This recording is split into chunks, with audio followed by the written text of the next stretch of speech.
Logical Zay. It's always more than one way to think about anything. King and queens, I hope everybody's doing good, doing great, taking care of your health, staying to yourself. Make sure you hit the like button, comment, and subscribe. Pop your ish in the comment section. I will be checking. Keep it respectful, no disrespect. And remember, a slow grind is better than no grind. All right? As y'all can see by the title and by the thumbnail, what we got going on, man. Let's get straight into this video. To understand that you cannot hustle your way and budget your way out of an economy that's purposely crumbling its people. And the thought process of you all saying, well, just save more. Do you know people are having to decide whether or not they're going to eat or pay a bill or eat and have heat or eat or even have a fucking enough money to get to work? Like, people are struggling. You gotta manage your survival. How crazy is that? I have to manage the way that I survive to even try to save. What money can I save when these bills is heavier than 100 tons? You know what I'm saying? It's like, how? What money am I saving? But I think there's still ways around it. You know what I mean? And I think it's not the fact that we don't make enough. I think it's the fact that we don't budget the correct way.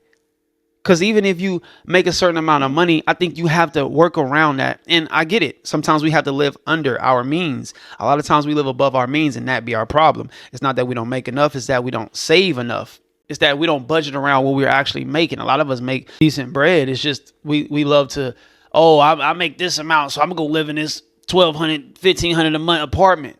Why? Go find something that's within your budget enough to where you can actually save. And even if you got to live somewhere where you don't want to live, it's like sometimes you just got to make it work. You got to make it work, man. Everything is being... I'm not telling you to live in no roach-infested hood, where you just getting popped at and you hear guns. I'm not telling you that, but just live somewhere affordable that's decent enough to where you're not stressing, and also, too, you're not worried about your environment. It's like, okay, I'm still at peace. This may not be the nicest place, but at the same time, the roof ain't falling in, so I'm good. I'll be able to save and manage. Raised up except the pay rate. And that's across all boards for everybody. You understand? So because you made your lick and you got in when you could get in and you invested in crypto right when it was right and you did the thing with the stocks and the ET, we understand that. Congratulations. Teach the others so they don't have to come beg you for fish to eat. But at the same motherfucking time, have some compassion because it's hard out here. I'm going to say it. If you can't see what's happening right now, you're either blind, stupid, or both. You think gas is expensive? You think things are expensive right now? You think inflation's bad? Well, let me tell you, it could have been a whole lot worse. Why do you think the dollar was failing? It's because China and Iran were building a backdoor economy to kill the US dollar. If they win, your 40,000 trucks suddenly cost $70,000 and your paycheck is going to be worth paper. Trump saw the board. He dismantled Maduro in January to cut off the oil, and now we're neutralizing the IRGC. This isn't just some war. It's a global liquidation to save your purchasing power for the next 50 to 100 years. And look at who's actually helping. Israel is on the front lines with the US, the strongest, most reliable ally, period. Meanwhile, Trump asked NATO to secure the Strait of Hormuz, the waterway that they need for their own gas. And guess what? They said no. That tells you the whole story. If they won't even protect their own energy, why are we paying for their defense? We don't need 30 passengers in Europe. We need real partners who actually fight. This is America first in action. We're breaking the China-Iran axis, securing the dollar, and proving who actually has our back. The future belongs to the bold. If you can't see the win, then you aren't even looking at the scoreboard. Hey, bro, if you broke in 2026, I don't even blame you. I do blame you, but I don't even blame you for it. And motherfuckers know what I'm talking. I ain't talking about broke like you don't got shit, like you don't got zero. I'm talking about broke like all the money going to the damn bills, and you try to play catch up and that broke. Like if you broke like that, I feel you, bro. Cause this shit crazy, bro. Like where the fuck is the money going? Where the fuck the money going? Like the bills take 50% of my money, then I gotta give this person this and that this all this type of shit. Then damn, don't start on my damn car note. Then the car note come and hey, bro, I ain't gonna laugh. In a minute, all this shit will be done. all this shit will be over in a minute. God damn. It seemed like the landlords, the utility companies, and the streaming services is all jumping us at one time, and we is losing. We have some really bad economic news right now. Inflation came in hot for the month of February. Prices jumped to 3.4%, the highest jump in a long time, in about a year. Have y'all ever just sat and thought about why do we pay all of this? It's like, why is this structured the way it is? Why do we have to pay property tax? Why do when I go get a car, I got to pay taxes on the car? Like, why? I got to pay for the tax. I got to pay for property tax. I have to pay insurance for the car. And insurance is basically me lending money until I get into an accident. And then even if the accident is so much whatever, right? I can only use a small percentage of that. It's like I'm going to have to still come out of pocket for so like what? It just makes me think that we're only making the rich richer and keeping the poor poor. Damn. Is life a scam? Wow. Wholesale inflation right now, producer prices have risen 3.4% in the month of February. It's so bad that CNBC folks are saying that this new inflation data is, quote, the worst of all worlds. It's essentially stagflation. What that means for you is that prices are continuing to rise. Now, the president has repeatedly said that affordability is a hoax. Well, we're seeing gas prices rise because of the war Iran, inflation causing prices to rise here at home. Oh, and I meant not use, but we're only gonna, like from insurance, like say for instance, you get into an accident, right? Because I want to correct myself because I felt like I said the wrong thing. So say for instance, we get into an accident and the accident, it may cost to whatever amount of money, right? The insurance is not going to cover everything. It's only going to cover a small percentage of that. You're going to still have to come out of pocket. I just want to make that clear. So, yeah. Donald Trump did waive today a shipping law, the Jones Act, in an effort to try to steady the oil market, but that doesn't mean you're going to have relief at the pump right away. But in any event, the economic news this morning for the administration is not good. I'll have more updates for you very soon. Spread the word. As always, follow along, stay up to date on all the news you need to know about. Here's the devastating reality of our economy in the United States right now. $15 is the minimum wage, right? $15. That feels like, okay, that's okay, $15. Well, guess what? That's about $2,400 a month if you're working 40 hours every single week. And do you want to know average rent costs here? One bedroom apartment, around $1,500 to $1,700. And they want you to make 3 times that. Most studios being over $1,000, including just renting out rooms. And that's just rent. It's going to be another $400 for groceries, about $150 for gas unless you're commuting often. The low end average for car insurance, $250. No, and then think about apartments. You have to file, you have to pay for application fee.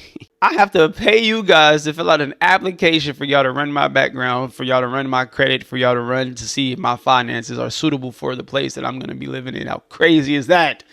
Add on utilities, you have about an extra $100, and add on any other necessities like toilet paper, toothbrush, etc. That's another rough $100. And if you add that all together, that's $25. Oh no, and then let me add on.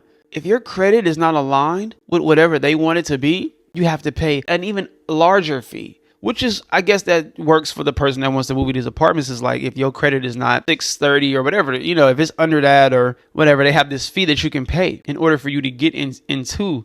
God, I mean, I guess that's a good thing to have. I guess I don't freaking know. $100, which is now $100 over the amount you make a month. And I only gave you bare bones, no savings, no rainy day fund if anything happens, no factored in sickness or time off, and especially no fun, leisure, or factored in food costs from outside. And minimum wage is supposed to be the lowest paid livable wage. And yet all these necessities, not counting any other factors, already add up to over the profit you're making getting $15 an hour. And all that, by the way, is before the government takes a chunk of your paycheck for taxes. And just imagine working 40 hours a week, you're making $15 an hour, and you're standing up on your feet for from 8 to 12 hours. You know what I'm saying? Whatever you're doing. These warehouse jobs are not paying enough. When I was younger, I used to think, oh, this is cool. This is straight. Now that I'm older, I realize that was bullcrap. Imagine how much mental wear and tear it is by damaging your body. Trying to stand up on an assembly line, standing there, doing the same thing as if you're a robot. You know how crazy that is on your body? You know how hurtful that is? Your legs hurt, your back hurt, your arms hurt, your shoulders hurt. Yep, well, you just made $100 today. Yep, well, you just made $150 today. You just make two, huh? And I'm in there hurting. You work all of that hour. You work all them hours, do all of that work, right? Just to go out and spend all of that on groceries. And it took you 30 minutes to do. You worked a 12-hour shift and one bill, your insurance just took all of that. And keep in mind, many people don't even get $15 an hour. Oh my Capitalism God. is completely dependent upon consumer power, and yet consumers have no power because of capitalism. The top 10% of people are the only ones really being able to consume right now, as the top 1% billionaires are hoarding all of the wealth here. I need you to understand how big $1 billion is. That is $1 million 1,000 times. Elon Musk has 600 of those, while someone making minimum wage can't even afford to live. Crazy. Y'all working in these Amazon warehouse. Man, y'all know what's going on, man. Amazon deserve, they should pay their workers a lot more. And a lot of these other establishments, man. But of course, it's the rich being greedy and the poor just not having access and resources to knowing what to do in order for us to push back on these higher ups, man. Because we ultimately hold the power. Let's be clear about it. We have the power. We just don't take a stance and utilize it and come together and join unionship with each other, because it's that whole, oh, hey, I'm not doing that. Y'all finna about what? Y'all rebelling against the system? No, I got bills. I can't afford to lose it. It's just like, bro. If, say for instance, everybody in these Amazon warehouses, right? Everybody just took a stand and said, nope, we're not doing nothing. Nothing moves, nothing gets shipped out. No boxes is getting, we not doing no packages is getting, we chilling. Y'all got to up our pay $5. Y'all got to up our pay $10, $20. What do you think Amazon going to do? And even if they built robots to do all of the, how long is it going to take for y'all to do that? Y'all got millions upon millions of workers that is making your business circulate around the world. Let's not forget it. Let's not get this whole, robots are going to take over. How long is that going to happen though? See, right now, humans run it. Right now we have the power. And while we have the power, we got to utilize the power that we have before we don't have any type of position to even try to stand up and say something. Because in a minute, the robots will eventually. But right now, we still hold the power. But we don't care about risking anything. We don't care about, jeopardizing something in order for it to be a beneficial thing for everybody. But everybody got to be on one accord. And once they do that, man, I'm telling y'all, once we take a stance and really be like, you know what? Nah, we ain't doing that. We ain't budging. And I mean, nothing is going to get done. But y'all let me know what y'all think about this in the comment section below, man. Hello or goodbye. Talk to me. Do not yell at me. We elevating till we hit our head. We ain't bleeding yet. Spread love, not hate. I'll see y'all when I see y'all. Be great, man. All right. Go on.